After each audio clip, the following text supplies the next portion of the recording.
প্রধানমন্ত্রী শেখ হাসিনা, আপনি যেমনি হন, আপনি আমাদের দেশের শাসক। আল্লাহর নবী আমাদেরকে বলেছে আপনার প্রতি আন্তরিকতা রাখতে।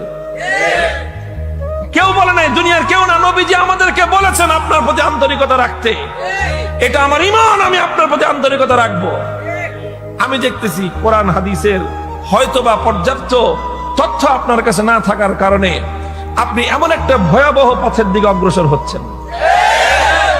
আপনি বঙ্গবন্ধুর আপনার মাধ্যমে হোক অথবা যারাই হোক মূর্তি তৈরি করতেছে, এটা কবরের মধ্যে বঙ্গবন্ধুর জন্য আযাবের ব্যবস্থা হচ্ছে।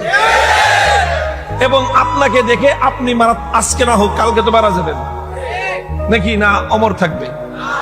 উনি মারা যাওয়ার পরে উনি আজকে যা করতেছেন, ওনার পরবর্তী অনুসারীরা ওনারও তো ভাস্কর্য বানাবে। যেদিন ওনারও ভাস্কর্য বানাবে সেদিন এটার কারণে আপনাকেও কবরের মধ্যে আযাব ভোগ করতে হবে।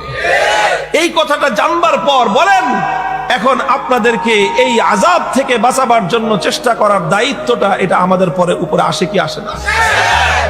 এখন আমরা আপনাদেরকে, আপনারা ঝাঁপায়ে জাহান্নামের দিকে পড়তে চান, আমরা আপনাদেরকে জোর করে ফিরিয়ে রাখতে চাই।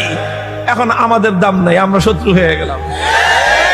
আর আপনাদের কাছে যারা আপনাদের এই সমস্ত ভুল কাজে উৎসাহ দেয় তাদের কদর হয়ে গেল দুঃখ এবং আফসোসের জায়গা।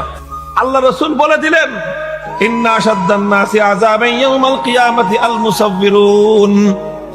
কিয়ামতের দিন আল্লাহ পাক রব্বুল আলামিনের পক্ষ থেকে সবচেয়ে কঠিন সাজা হবে কাদের? সবচেয়ে কঠিন সাজা হবে ওই সমস্ত লোকদের যারা বিভিন্ন জিনিস দিয়ে বিভিন্ন প্রাণীর মূর্তি তৈরি করে, ভাস্কর্য বানায় যারা। স্পষ্ট সহিহ হাদিস, যদি কেউ আল্লাহর নবীকে বিশ্বাস করে